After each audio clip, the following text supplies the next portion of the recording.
bayan. Lingapin mo ang mga lingkod bayan na maging matapat. Gabayan mo sila na manaig sa bawat desisyon ang kapakanan ng lahat at mga nasa laylayan ng lipunan. Ingatan mo kami at ilayo sa kapahamakan, lalo na mga lingkod bayan na iniisip ang aming kapakanan. Bigyan mo kami ng kalipanagan sa pag-iisip na sumunod sa mga salita mo, O Diyos, para kami maging karapat-dapat sa iyong harapan sa oras na kami iyong tawagin sa langit. Ilayo mo kami at aming lipunan sa sakit. Gayon din ang panalangin namin sa mga may sakit na sila'y gumaling at bumalik sa kanilang normal na pamumuhay. Nawa po'y abuti ng panalangin ito ang mga nasa kasulok-sulukan ng aming pamayanan at maabot sila ng mga salita mo para manaig ang kabutihan, katotohanan at pagmamahal namin sa aming bayan. Itinataas namin sa iyo, Ama, ang aming bayan. Nakanlungin ninyo at huwag ninyong papapayaan.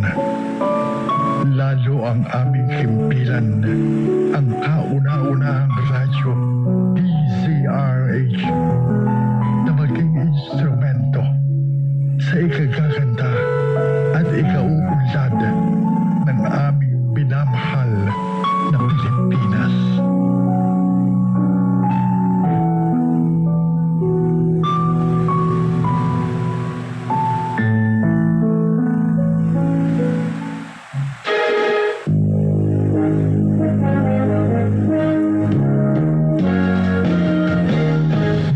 Umaga, ito ang simula ng broadcast ng DZRH 666 kHz AM band, isang commercial radio station na nasa pamamahala at pag-aari ng MBC Media Group sa bisa ng license number BSD-0290-2025 REN na ipinagkaloob ng National Telecommunications Commission na may bisa hanggang December 31, 2028.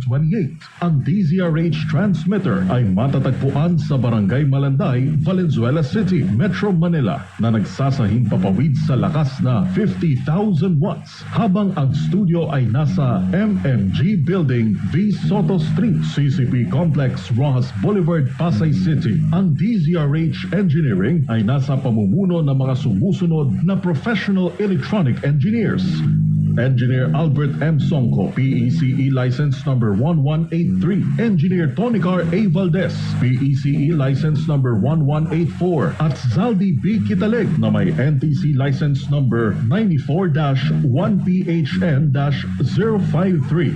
Ang DZRH studio at transmitter ay nasa pangangalagang teknikal ng mga sumusunod na lisensyadong electronics engineer, technician at first-class radio telephone operator. Engineer Art Richard Nashanseno, PCE license number 41770. Engineer Ramil De Los Santos, PCE license number 50379. Engineer Albert Jason Romasanta, PCE license number 52593. At Engineer Blessy Joy Hibon na may ECE license number 77110.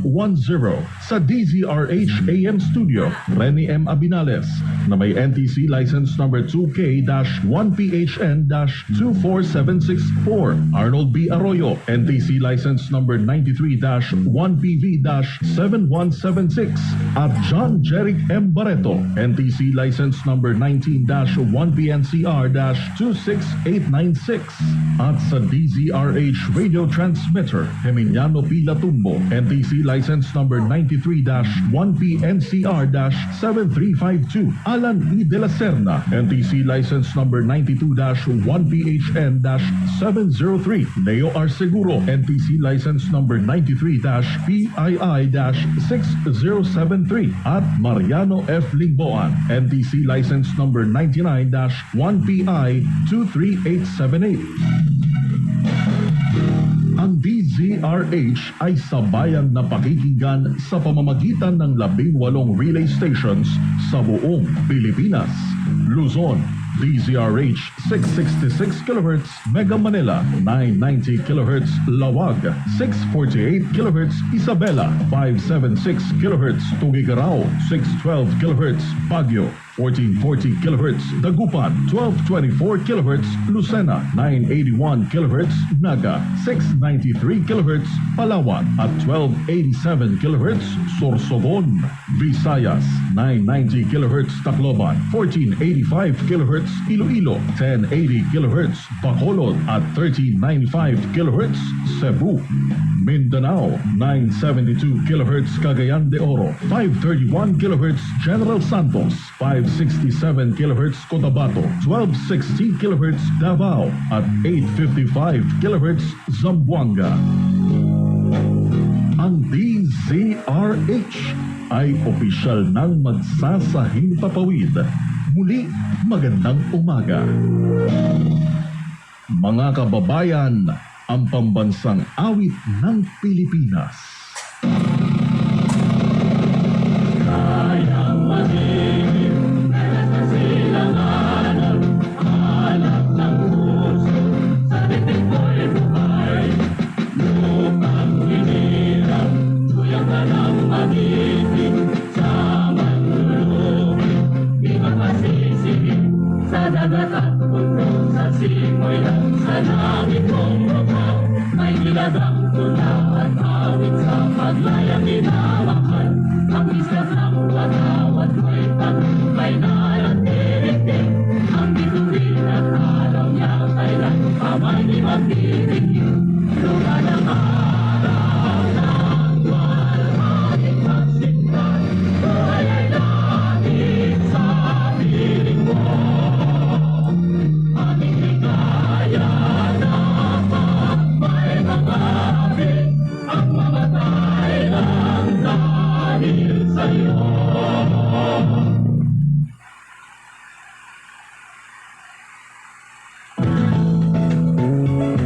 Number 1 na naman ang inyong DZRH sa latest survey ng Kanar Media na inilabas nitong January 2026. Hindi lang sa Metro Manila, kundi pati rin sa Mega Manila. Patunay na DZRH lang ang inyong tunay at totoong pinagkakatiwalaan. Taos-puso po kaming nagpapasalamat sa inyong patuloy na pagtitiwala dahil ang DZRH, una sa Pilipinas, una sa Pilipino, saan ka man sa mundo, tayo Pilipino.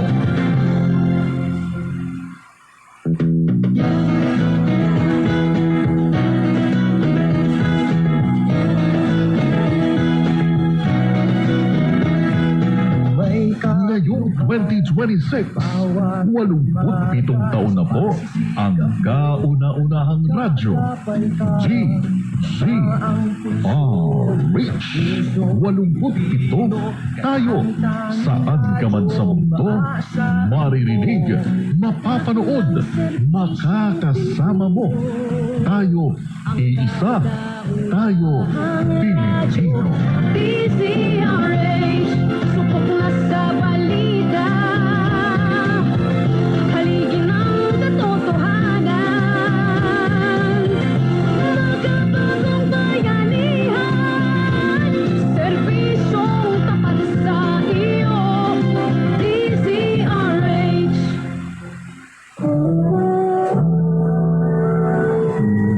Kauna-unahan sa Pilipinas. Manila Broadcasting Company. DZRH, a proud member of MBC Media Group.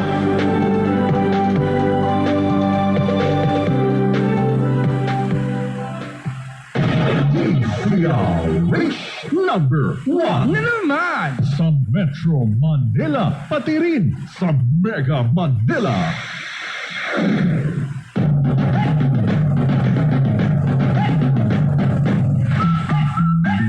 Aroy, Diyos ko!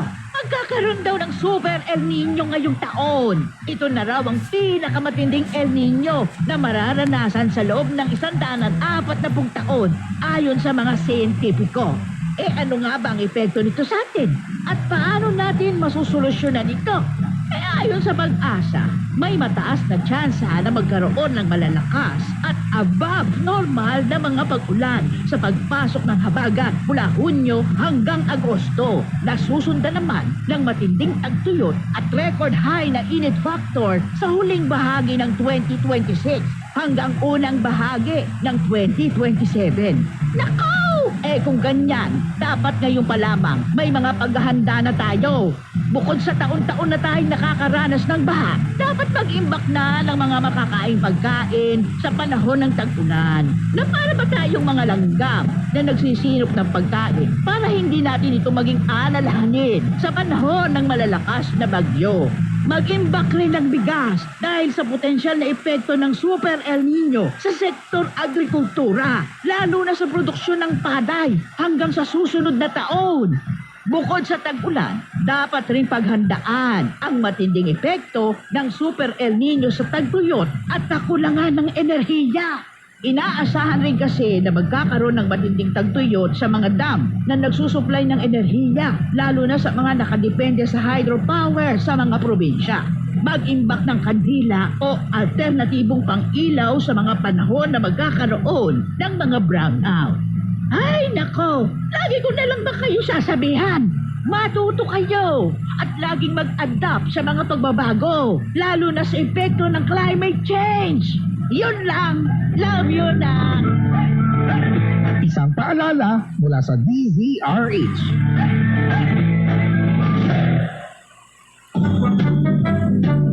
Ate, ngumiti ka naman. Hindi na kagiti, walang ngiti. Ganun ba? Kaya pala, ngiti mo ate parang si Mona Lisa.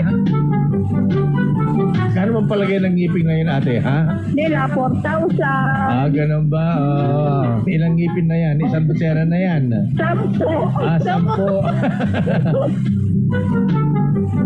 Naku, nasa harapan pa naman yata yung nasirang ngipin nyo ate, ha? Opo. Ayan, naku na dahil hindi makangiti si ate Mona Lisa Ismail. May 4,000 ka ba dyan? Meron. Ay, bigyan mo agad para magkangipin si ate. Bigyan ng 4,000 si ate para magkangipin na. DZRH. Malakas promo. Damdamin bayan.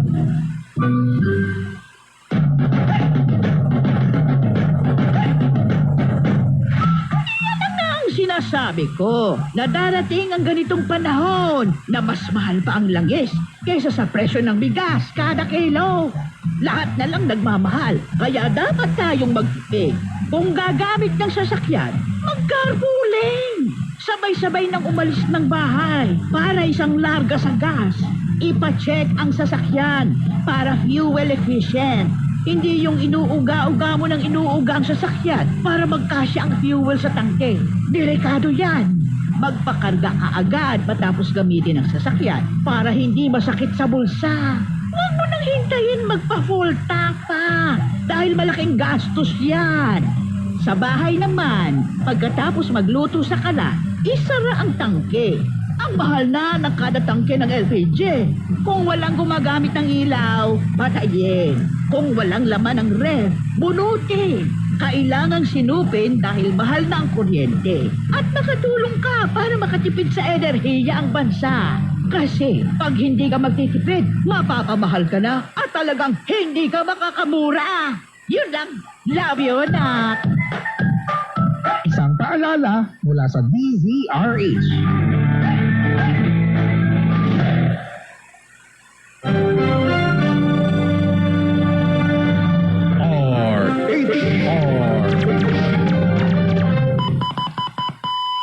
Pilipinas ang ating oras, 7 minuto makalipas ang alas 4 ng umaga. Humanda ka na sa mga bagong impormasyong maririnig, mapapanood mo, mga balitang tumatakbo at tuloy-tuloy ang pagbabago. Nakatutok ang buong grupo, nakatutok ang buong puwersa para maibigay ang pinakabago, updated DZRH Sunday Updates. Live sa DZRH Radio, DZRH TV, at DZRH Online. DZRH Sunday Updates. Maging updated kasama ang puwersa na ani magbigay ng serbisyo at si Edniel Parosa. DZRH Sunday Updates.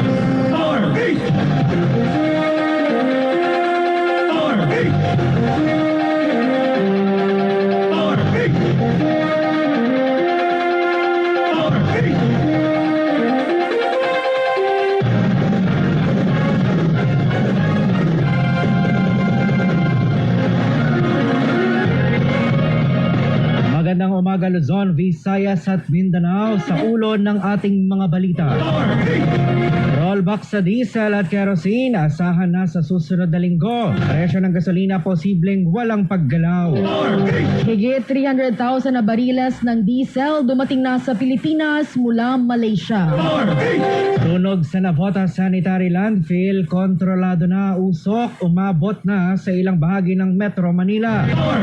Mga nahuli sa ilalim ng Safer Cities Initiative pumalo na sa higit 53,000.